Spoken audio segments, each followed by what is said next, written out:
श्रीयौबलेशं चरणं प्रपद्ये सायौबलेशं चरणं प्रपद्ये। श्रीयौबलेश्वराष्टकम् अभेरि रागं रचన మరియు గానం శ్రీరంగా శ్రీనివాస్ 2652వ రచన।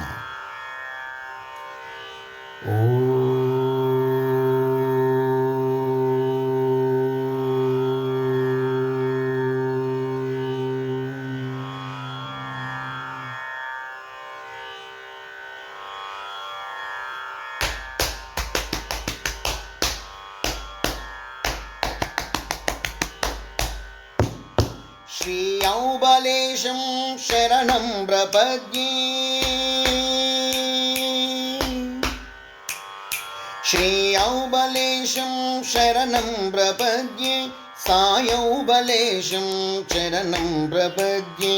श्रीयौबलेशं शरणं प्रपद्ये सायौबलेशं चरणं प्रपद्ये।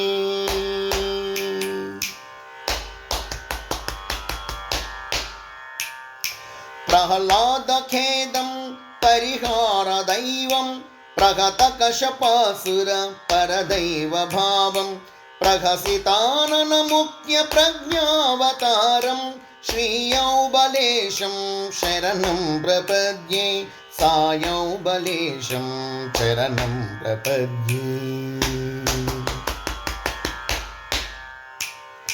संसारदुःखं संहारमुख्यं संसारसकलेप्सितानन्दशिक्यं संसारतरणं सम्पूर्णलेख्यं श्रीयौबलेशं शरणं प्रपद्ये सायौबलेशं चरणं प्रपद्ये।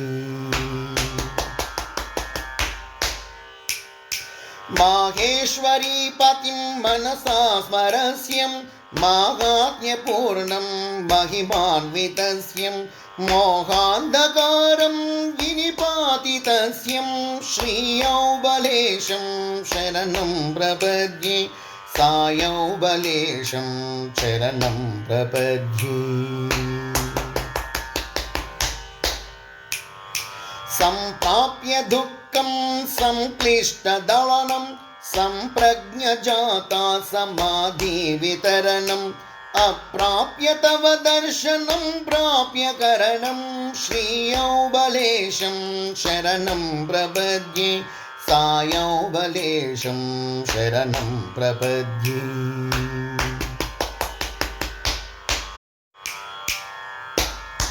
व्यासाम्बरीशं पराशरमहर्षिं श्रीशुकमुनीशौनकाहुन्निवासं दासानुदासगणदोषगुणनाशं श्रीयौबलेशं शरणं प्रपद्ये सायौबलेशं चरणं प्रपद्ये।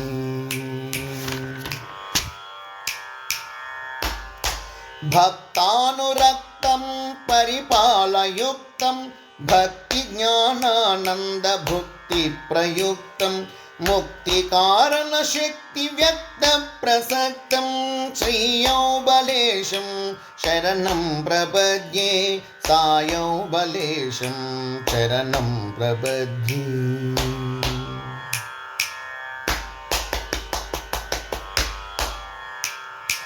घोरकल्मषकरं करुणानिधे मां चोरैर्महाबलिभिरिन्द्रियविरामं कारुण्यमां पाहि कुरु मे संक्षेमं श्रीयौबलेशं शरणं प्रपद्ये सायौबलेशं चरणं प्रपद्ये।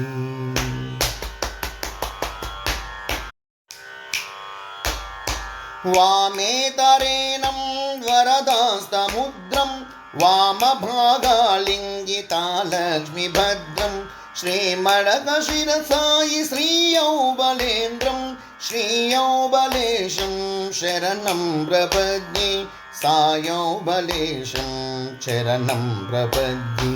श्रीयौबलेशं शरणं प्रपद्ये सायौबलेशं शरणं प्रपद्ये। श्रीयौबलेश्वराष्टकमिदं पुण्यं సంధ్యాకాలేన యః పఠేత్ సిద్ధ్యంతి సర్వకర్మాణి జ్ఞానవాన్ శాంతివాన్ భవేత్ జ్ఞానవాన్ శాంతివాన్ భవేత్. ఇది శ్రీ శ్రీరంగ శ్రీనివాస విరచిత శ్రీ యౌబలేశ్వరాష్టకం సంపూర్ణం. జై శ్రీ అహోబల నరసింహస్వామికి జై జై జై. సమర్థ సద్గురు షిరిడి సాయినాథ్ మహారాజుకి జై జై జై.